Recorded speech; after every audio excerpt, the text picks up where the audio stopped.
To my beloved brothers and sisters in Palestine, Assalamu alaikum. I don't even know where to begin. My heart is heavy as I write this, but I know I need to speak. I need you to hear the voice of someone who may be far in distance, but whose heart beats with yours in every moment. In every scream, every prayer, every tear that falls from your blessed eyes, these months, these heartbreaking, unimaginable months have changed me forever. Every image, every video, every voice note from the heart of Gaza has left an imprint on my soul that will never fade. The things you have endured, no words could ever capture it, and no human heart could remain unaffected. And yet, you remain strong, you remain dignified, you remain upright, while the rest of the world stumbles in silence, in cowardice, in betrayal. You've lost your homes, your families, your limbs, your land, but not your faith, not your courage, not your love. Wallahi, you are the bravest people I have ever known. You've shown us what it really means to be human, what it means to be a father who stands between his child and a missile, a mother who births her baby beneath falling bombs and still manages to sing lullabies through the sound of drones, a child who smiles despite not knowing if tomorrow will come. You've shown us what it means to love Allah, to trust Him in the face of fire, and to walk through grief with your head held high and your tongues soaked in zikr. You have changed us, all of us. You've exposed the lies we used to believe. You've shown us the hypocrisy of leaders, the emptiness of politics, the silence of so many we once called friends. Through your suffering, Allah has uncovered the truth in our own hearts. Now we see who stands with justice and who turns away from it. You've helped us see clearly, and I want to say from the depths of my soul, thank you. Thank you for waking us up. Thank you for reminding us what matters. Thank you for not giving up, even when the world turned its back on you. Thank you for being the proof that faith is more powerful than any weapon on earth. Palestine, you are not just a place on a map. You are a living, breathing soul to me. A soul that has bled and wept and still stood tall. I want you to know this. You are not alone. I see you. I hear you. I carry you with me in every prayer, in every conversation, in every protest, in every restless night, where I cry and cry, wishing I could do more. Sometimes I feel helpless and I cry out to Allah, Ya Allah, send them aid, break the siege, give them victory. But I know Allah sees, Allah knows.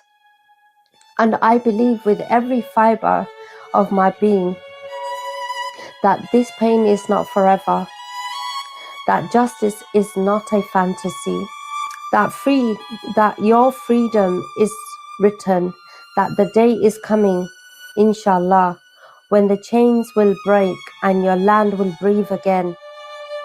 And when that day comes, I will be there. I will be there with my children and my grandchildren, and we will sit at a table with you.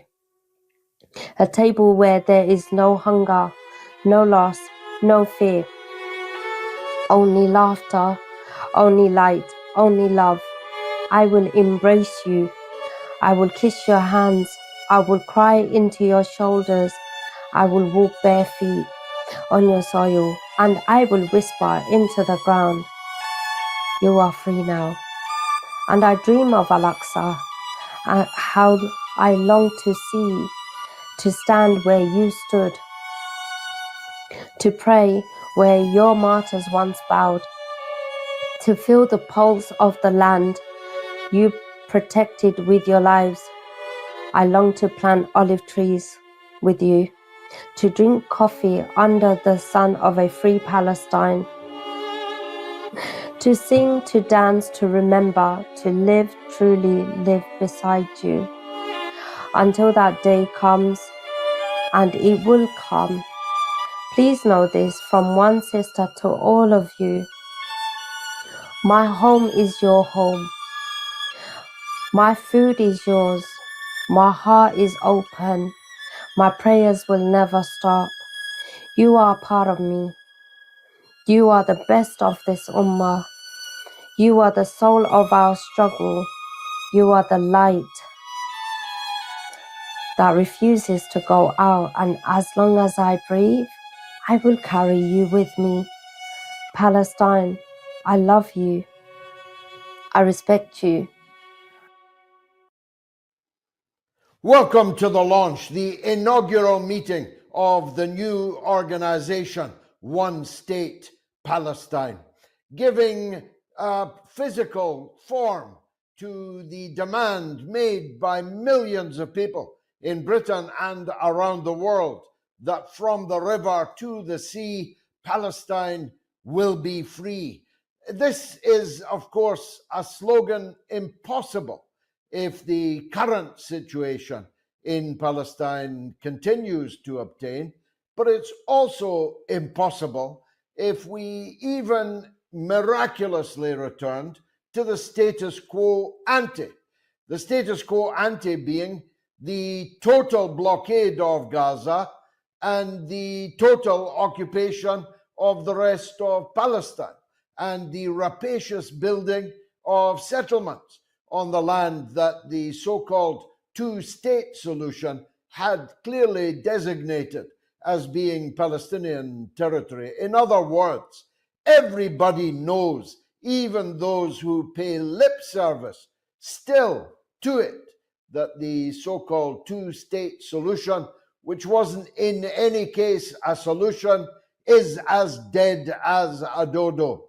And therefore, we think it is time to raise the banner of one state in Palestine, where one man, one woman, and one vote is the order of the day. A state in Palestine in which the Muslims, the Christians, and the Jews that chose to remain there would be equal citizens under the law. And it would necessarily imply the dismantling of the whole system of Zionism, the whole system of settler colonialism that the Palestinian people have endured, and indeed the people of the surrounding Arab countries have endured for almost 80 years. This is not a new policy. And for me, it feels like deja vu. When I entered the Palestinian cause in 1975, precisely 50 years ago, half a century ago, the banner we raised was one democratic state in Palestine.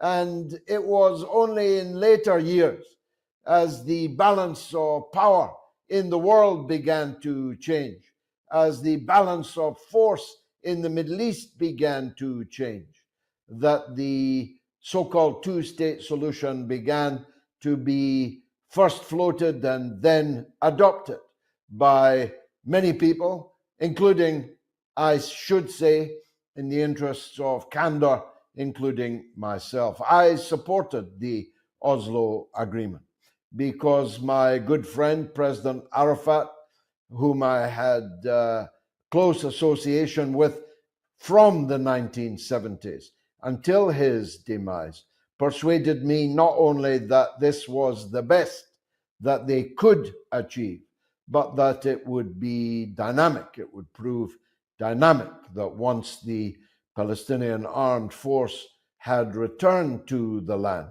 the political and military situations would change. None of that came to pass. There is no two states. When people say to me, the two-state solution is what I support, I ask them, where is this two-state solution? The Oslo Agreement is more than 40 years ago, and not 1 centimeter of Palestine is free. And moreover, the Oslo Agreement made no provision, indeed specifically excluded, the millions of Palestinians around the world as refugees, the lucky ones perhaps in America or Canada, the unlucky ones in the surrounding Arab countries, eking out now a third or even fourth generation of life in absolute despair and poverty in the refugee camps in Lebanon and Jordan, in Syria and elsewhere. The people in the Gaza Strip are almost all refugees. They have to look at their own country through the wire when they can see through the smoke, the fog of war, endless war. How many children have perished in the last 21 months who have lived their entire lives under shot and shell? Never a moment's peace, never a day of security, never a day of clean water, abundant food, ample medical care, and the kind of things that children everywhere should have as their natural birthright. So there is no two-state solution.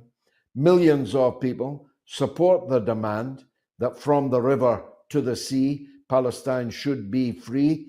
So we believe, my colleagues and I, that it's time to give that concrete form.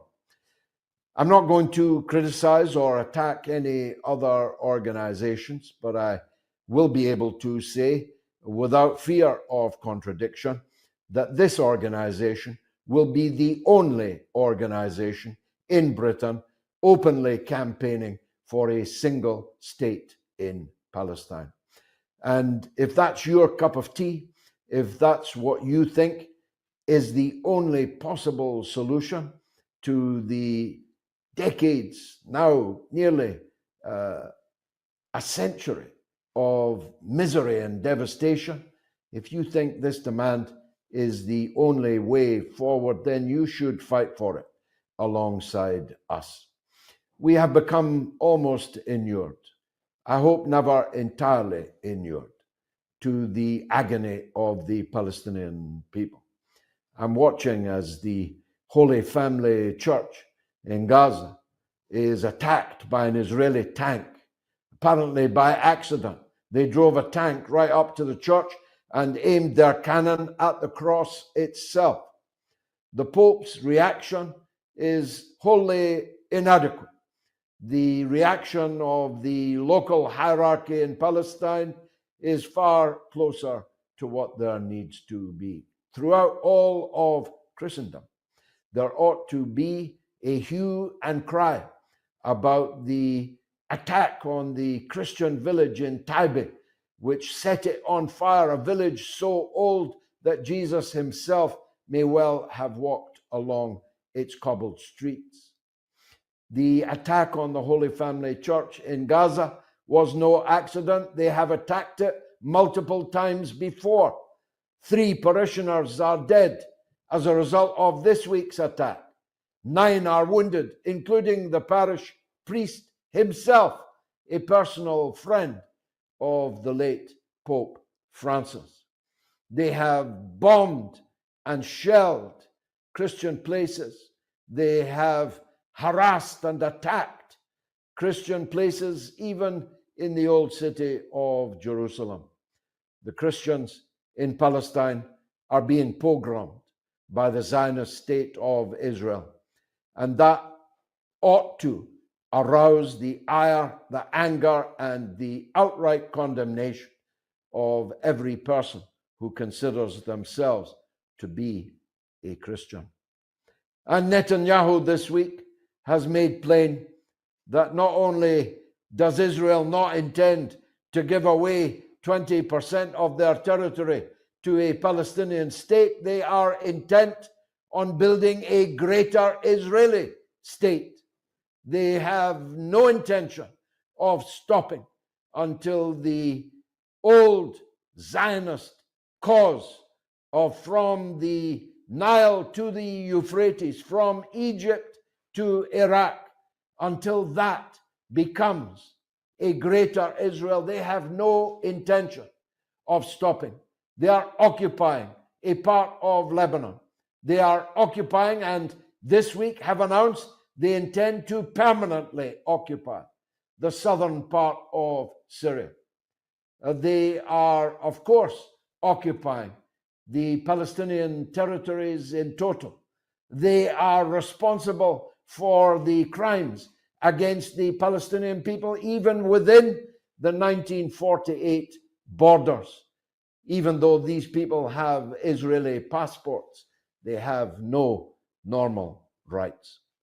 So we cannot, of course, dictate to the Palestinian people what the final outcome of their struggle should be or will be, but we have a right to say that our intellectual conclusion is that the two-state solution, which was never a solution because it did not bring back the refugees, is dead. And therefore, there should be a new era, a new form of struggle in Britain, in solidarity with the Palestinian people throughout the world. And we believe that one state, Palestine, is that form. I'm going to hand over now to my good friend and colleague, Chris Williamson, former Member of Parliament, parliamentary colleague of mine, who was disgracefully treated when he was a Labour Member of Parliament and was driven out of the party. And I'm proud to say Chris Williamson is now the deputy leader of the Workers' Party. And I'll ask him to take the floor. Chris, over to you. Thanks very much for that introduction, George. And you've set the case, I think, very eloquently for why this campaign is absolutely essential. It's a campaign, in my opinion, that is long, long overdue. In my opinion, Israel, from its very foundation, was an abomination. It was created out of terrorism, of at least a 30-year-long terrorist campaign where British soldiers were murdered and tortured by these Zionist terrorists. Indeed, the first Prime Minister of Israel, David Ben-Gurion, was himself a terrorist. And of course, when Israel was established, it was established on the backs of the Palestinian people. At least 750,000 Palestinian people were displaced, made refugees, have never been given the right to return to their homes, which were subsequently occupied by these Zionist terrorists, which I think is an apt description for them. So in my opinion, Israel should never have been established in the first place. I think it was achieved following the horrors of the Second World War and the Nazi Holocaust, and the Palestinian people were effectively made to pay for the crimes that were committed by the Nazis during that horrific period. But it was created, and a border was established, agreed by the UN. Not content with that, I think it was in 1949 they made a land grab and displaced more Palestinian people. Still discontent, they made a further land grab in 1967. And I think another important point, which is worth bearing in mind, why I believe this campaign is so essential and why I also believe it is so long overdue, is that people are now obviously very, very aware of the appalling genocide which has been perpetrated by the Zionist entity for getting on for 2 years now, shortly. But massacres and war crimes and the abuse of the Palestinian people is not a new phenomenon. This is something which stretches right back to the very foundation of Israel all those years ago. And if you look in the records, you'll see massacre after massacre after massacre of the Palestinian people. And of course, Gaza has borne a large brunt of that. The Zionist entity used to refer to these periodic bombardments of Gaza as mowing the lawn. Absolutely despicable attitude towards the Palestinian people. But the notion of a two-state solution, as you said, George, I mean, it's a pipe dream. It's never going to happen. It was never meant to happen, and it's impossible for it to happen now because the Zionists have atomized the West Bank. I mean, I pointed out in 1967 the further land grab. They're in breach of so many international law now in regard to the way in which they've conducted themselves over the years. But you now look at these settlements. You look at the West Bank. You look at the map of the West Bank. I mean, where would the Palestinian state actually be located? So it's a total non-starter, in my opinion. And of course, the Zionist regime has doubled down in its attitude towards the Palestinian people. And in 2018, they passed the nation state law, which basically said that Israel was for the Jews. And so although there are some non-Jewish citizens in Israel, they are very much second-class citizens, always have been, but to an even greater extent today. So I think it's really important that we make the case for the self-determination of the Palestinian people. They've been abused and slaughtered for 76, 77 years now. And enough is enough. The two-state solution is a non-starter. There should be self-determination for the Palestinian people. And the only credible and sustainable solution, it seems to me, therefore, is a one-state solution, as set out in your opening remarks, George. And I think in parallel with that, we obviously need to ensure that the Zionist entity is completely dismantled. But I suspect that many of the people the Israelis who are there now, were a one-state solution to be achieved, would leave. I mean, most of them came from Eastern Europe. They're still coming from Eastern Europe and the United States of America. They have no roots in reality, despite the propaganda in Palestine. And on that basis, I think, they would, in my opinion, leave the country. But those that remain, I think it would be essential that there would be a de-Zionization process to de-radicalize the people, because we know from the opinion polls that the overwhelming majority of the Israeli population are genocidal. They very much support the activities, the tactics which have been pursued by the regime in Gaza, and obviously in the West Bank. We're seeing it extended to that as well now. And so, as we saw at the end of the Second World War with a denazification process in Germany, I think a similar process would need to be implemented in order to de-radicalize the current Israeli population that were, if they were indeed to decide to stay behind.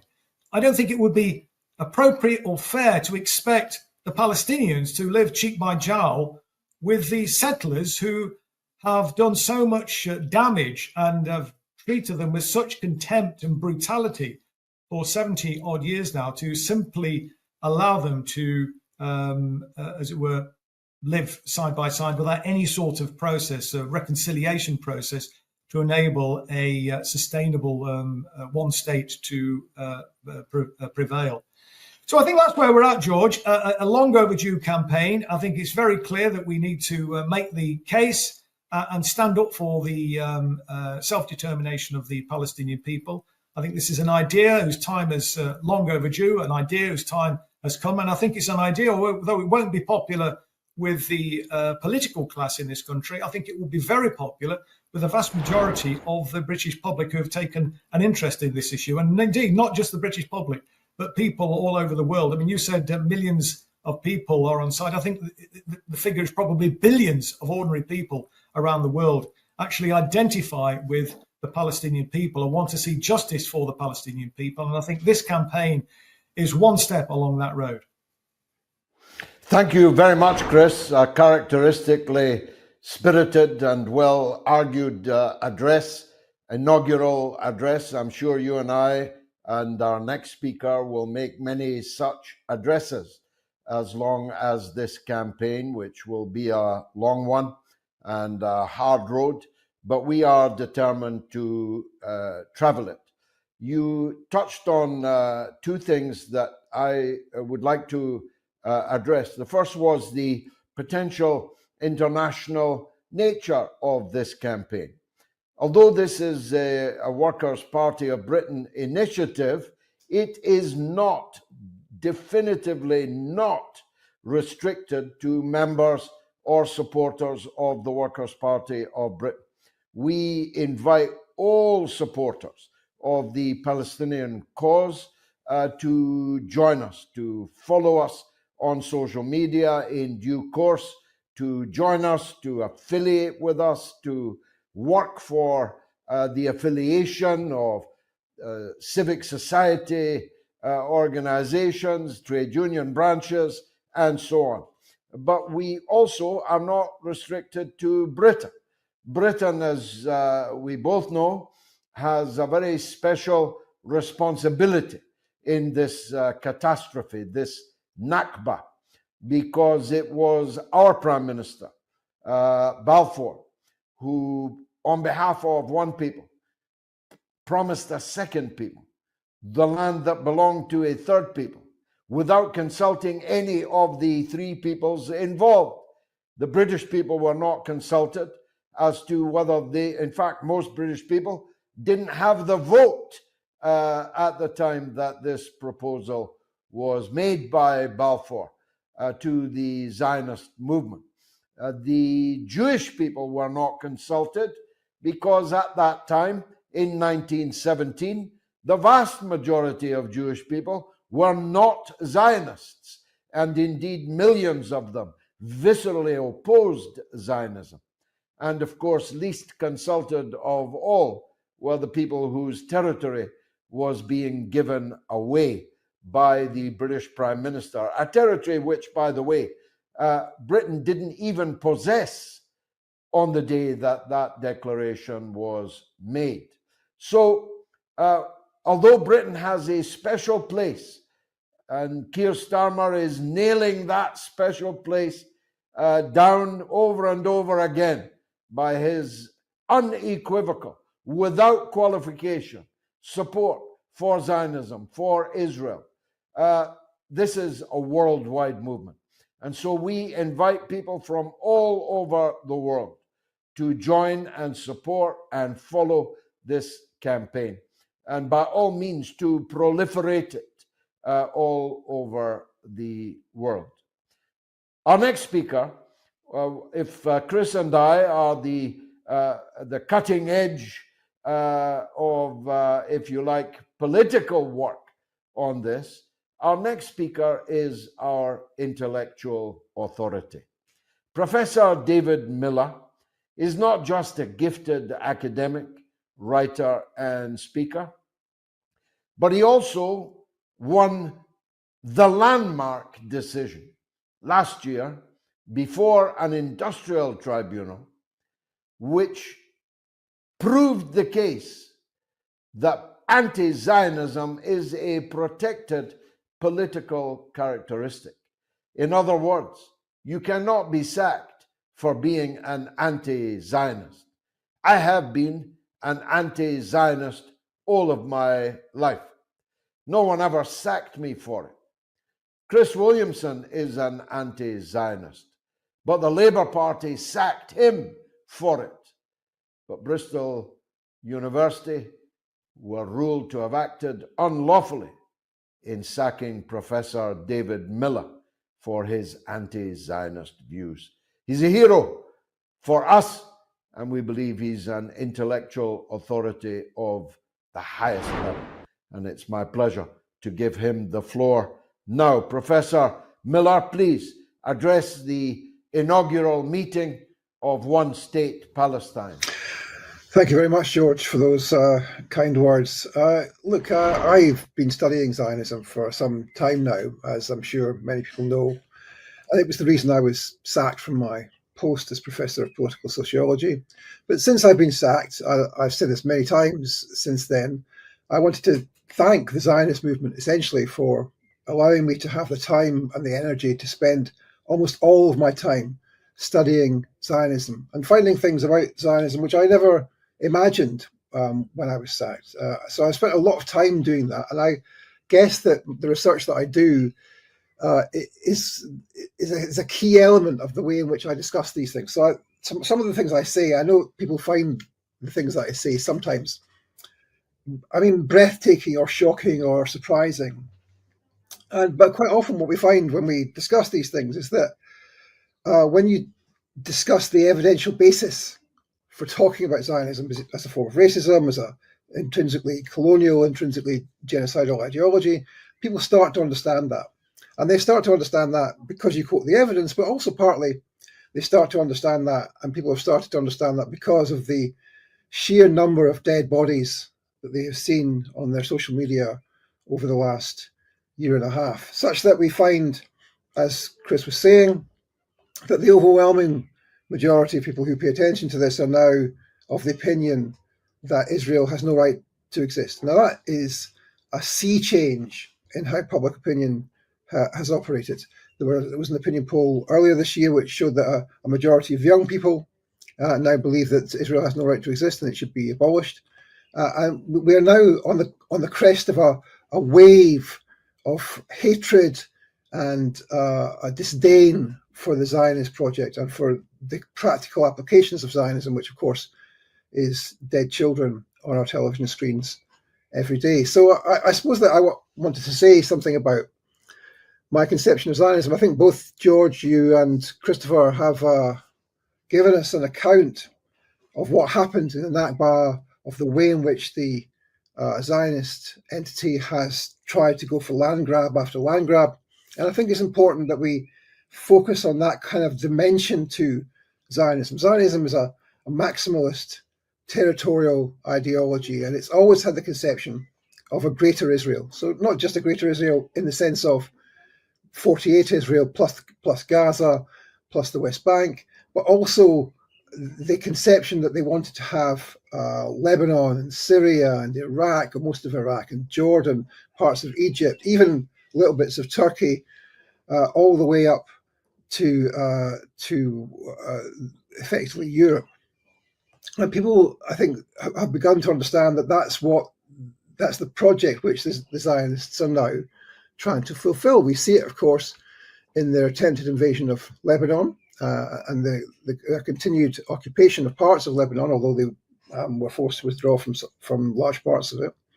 We see it in their occupation in Syria, 20 kilometers from Damascus, and of course the regular bombing of Syria, including just in the last couple of days.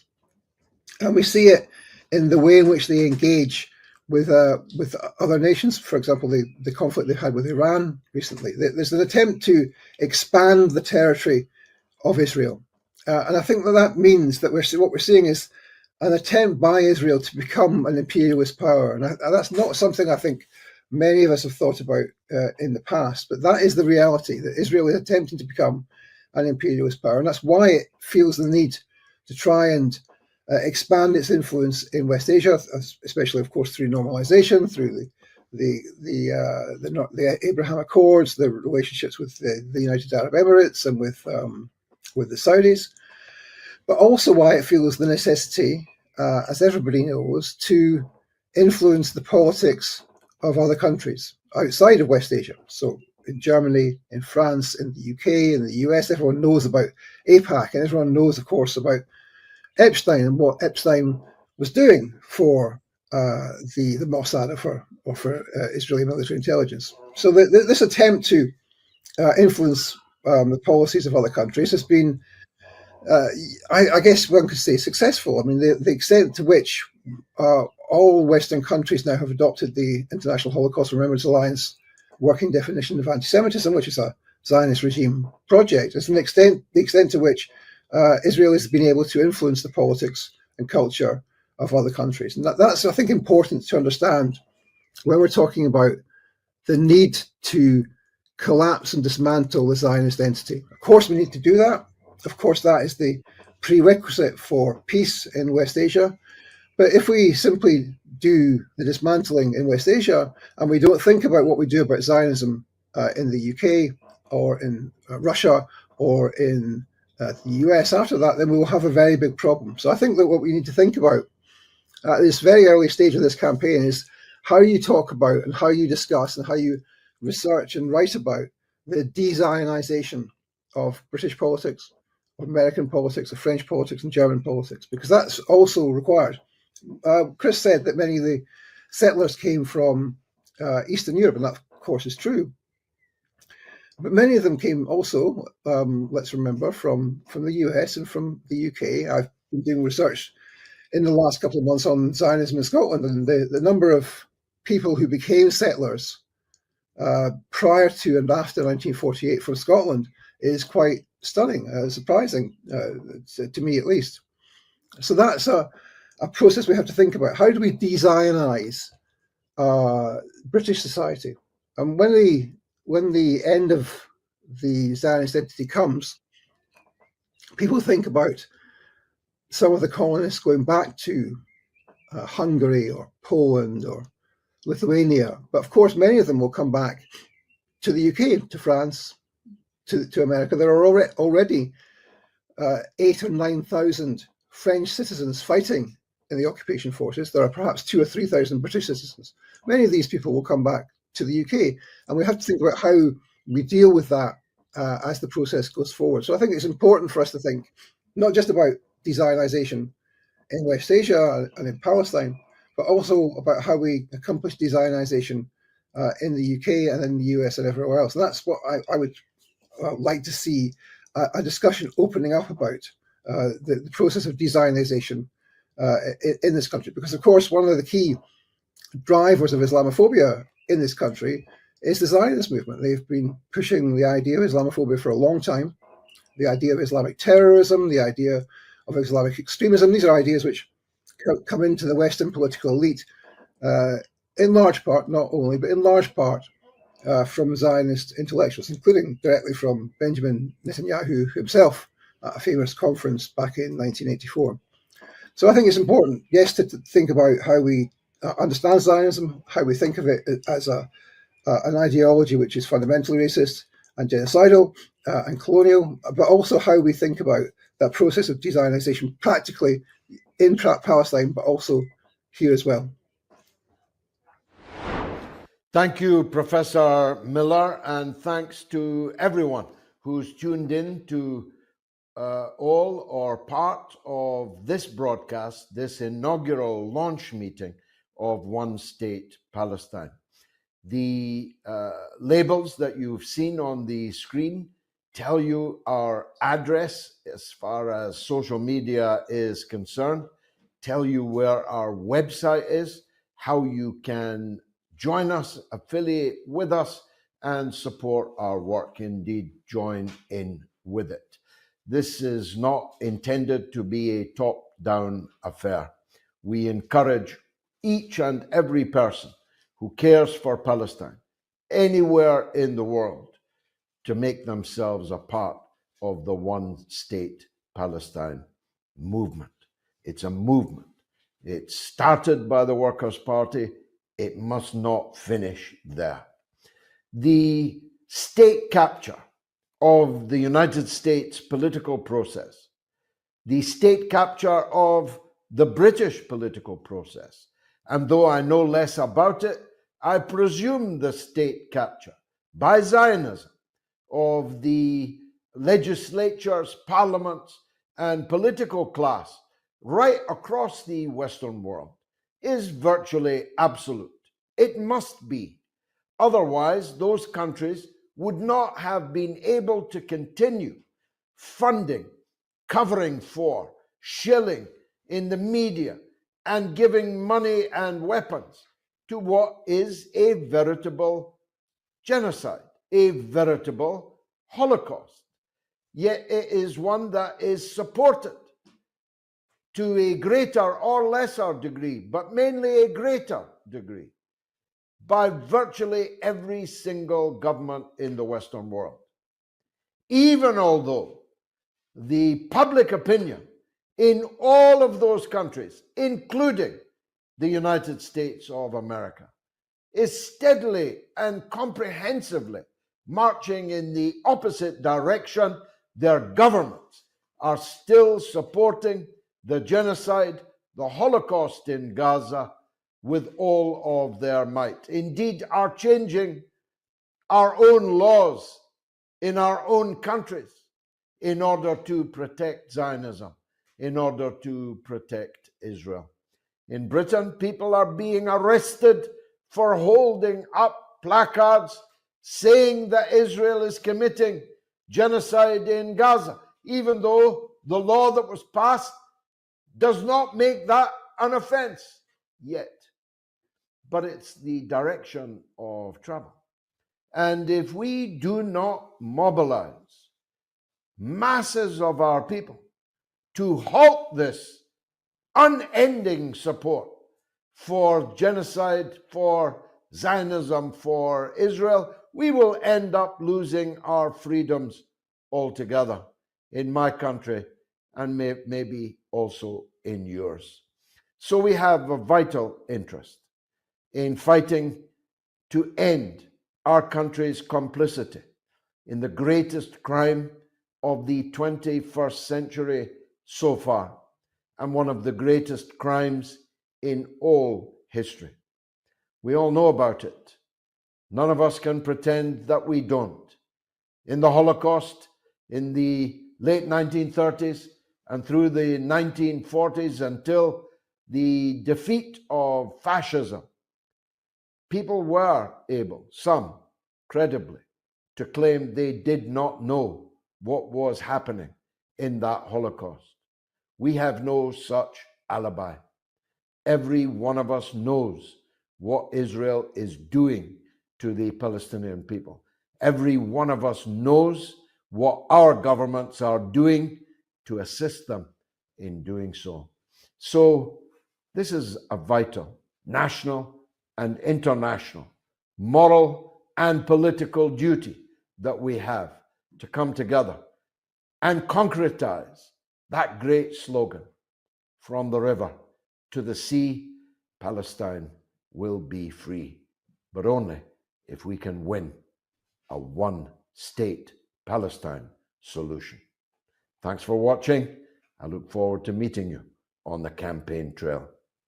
Good night.